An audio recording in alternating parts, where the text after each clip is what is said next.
Hi folks, Joe Bongiovanni here from the Kettle Pond Institute.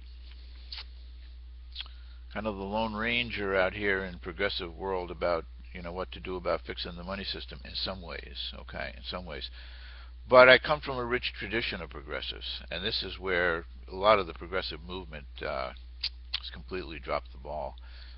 Perhaps they never heard of the Greenback Party, because if they ever looked into the history of the Greenback Party, which was the party that said no, the banks shouldn't be issuing banknotes as money, because we were issuing banknotes back then, private banknotes that served as money.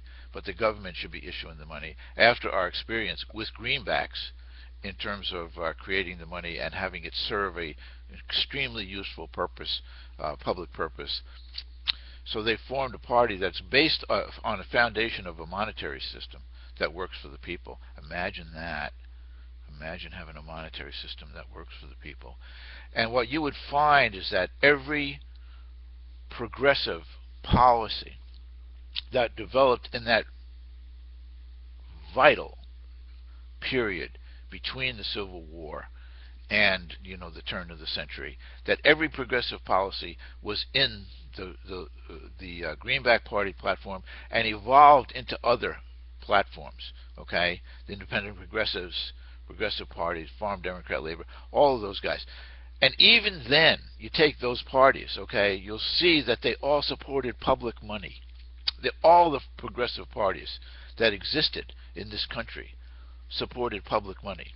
And yet today, we have a cadre of progressives who not only don't support public money, but who say that it's impossible, it's a pipe dream, it's something that can never happen. And it's this attitude of progressives, and I'm going to take issue here with MMT, yes, but also with people like Yves Smith at Naked Capitalism, who just don't believe in debt-free money, who won't let anybody say anything about it, who have completely taken over the Occupy movement's ability to have a hearing on debt-free money. Where I've been an Occupy supporter, but I'm not anymore. Okay, because why? Because I went on to after Eve Smith doesn't let me on her Naked Capitalism site to leave comments because I disagreed with her, and I wrote a comment at Occupy.org, which had something on the money system, in which I mentioned debt-free money, and they refused to print it, and then they said that there's a community standard. You know what I'm saying to myself? A community standard? You can't talk about debt-free money. That's a community standard. How do you get to that community standard? That's what I'd like to know. How do you get to that community standard? And the same goes with the modern monetary theory people. Somebody like Bill Mitchell, who I admire so much for all of his full employment work, his work with coffee, okay, his work with all of that stuff, which I admire tremendously, and yet when he wrote his analysis, if you will, of the Kucinich bill, it showed obviously how misguided somebody like even somebody like Bill Mitchell can be when it comes to public money. That he's not able to grasp that it is the monetary system that has us right here, okay, with the rich getting richer and the poor getting the picture, as he says in his Pressure Drop album.